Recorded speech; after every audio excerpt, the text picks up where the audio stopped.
মাগরিবের নামাজের পরে ছোট্ট একটি দোয়া 7 বার পাঠ করবেন। নবীজি বলেন 70টি বিপদ থেকে আল্লাহ পাক তাকে হেফাজত করবে, এবং এই 70টি বিপদের মধ্যে সবচেয়ে ছোট্ট বিপদ হলো আল্লাহ পাক তাকে দারিদ্রতা থেকে মুক্তি দান করবেন। আপনি কল্পনা করতে পারেন 70টি বিপদের মধ্যে যদি ছোট্ট বিপদ হয় দারিদ্রতা, তাহলে বড় বড় বিপদ কি হতে পারে। আমি এই হাদিসটা পরে অবাক হয়েছি। নবীজি সাল্লাল্লাহু আলাইহি ওয়াসাল্লাম বলেন, তিরমিজি শরীফের 3601 নম্বর হাদিসের মধ্যে আল্লাহ রাসূল সাল্লাল্লাহু আলাইহি ওয়াসাল্লাম বর্ণনা করেন, নবীজি সাল্লাল্লাহু আলাইহি ওয়াসাল্লাম বলেন 70টি বিপদ থেকে আল্লাহ পাক তাকে হেফাজত করবে, এবং সবচেয়ে ছোট্ট বিপদ হলো তাকে দারিদ্রতা।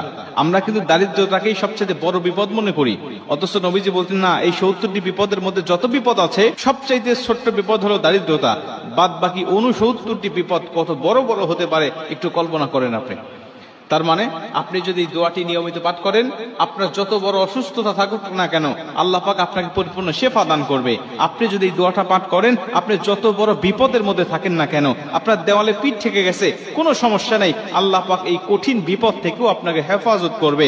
আপনি যত বড় দুশ্চিন্তা ডিপ্রেশনের মধ্যে থাকেন না কেন, এই দোয়াটি যদি আপনি নিয়মিত পাঠ করেন, আল্লাহ কঠিন কঠিন দুশ্চিন্তা ডিপ্রেশন থেকেও আল্লাহ পাক আপনাকে সম্পূর্ণ হেফাজত করবে। হাদিসটি হযরত আবু হুরায়রা রাদিয়াল্লাহু তাআলা আনহু বর্ণনা করেছেন। তিনি বলেন, নবীজি সাল্লাল্লাহু আলাইহি ওয়াসাল্লাম বলেন, তোমরা লা হাওলা ওয়ালা কুওয়াতা ইল্লা বিল্লাহ এটুকু সবচেয়ে বেশি বেশি পাঠ করো। কেন? এটা হলো জান্নাতের রত্ন ভান্ডার। এই লা হাওলা ওয়ালা কুওয়াতা ইল্লা বিল্লাহ এটা হলো জান্নাতের রত্ন ভান্ডার। যদি কোনো ব্যক্তি এই দোয়াটি বেশি বেশি পাঠ করে, তাকে জান্নাতের রত্ন ভান্ডার দান করা হবে। কল্পনা করতে পারেন, জান্নাতের রত্ন ভান্ডারের মালিক যদি আপনি হয়ে যান, তাহলে দুনিয়াতে আপনার কিসের সমস্যা, কিসের দুঃখ, কিসের ব্যথা, কিসের বেদনা? আপনি তো দুনিয়ার জমিনে সবচেয়ে সুখময় শান্তিময় একজন মানুষ।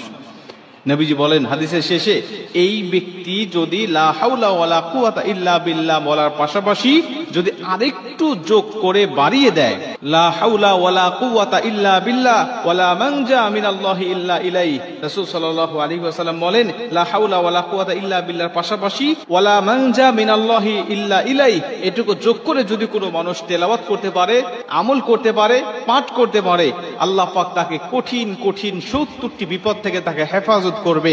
আল্লাহ পাক তাকে বালা মুসিবত থেকে, দুশ্চিন্তা থেকে, রিজিকের অভাব থেকে আমার আল্লাহ পাক তাকে সম্পূর্ণভাবে হেফাজত করবে। আপনি যত বড় সুস্থ হয়েছেন, ডাক্তারের কাছে ধর্ণা দিয়েছেন, কত চিকিৎসার জন্য আপনি হন্য হয়ে খুঁজতেছেন, কোনোভাবেই আপনার সুস্থতা মিলতেছে না, শেফা গ্রহণ করতে পারতেছেন না। আমি বলি, আপনি ফজরের নামাজের পরে, মাগরিবের নামাজের পরে, অথবা 5 ওয়াক্ত নামাজের পরেই যখনই সুযোগ হবে, যখনই মনে হবে, তখনই আপনি এই দোয়াটা পাঠ করতে থাকেন।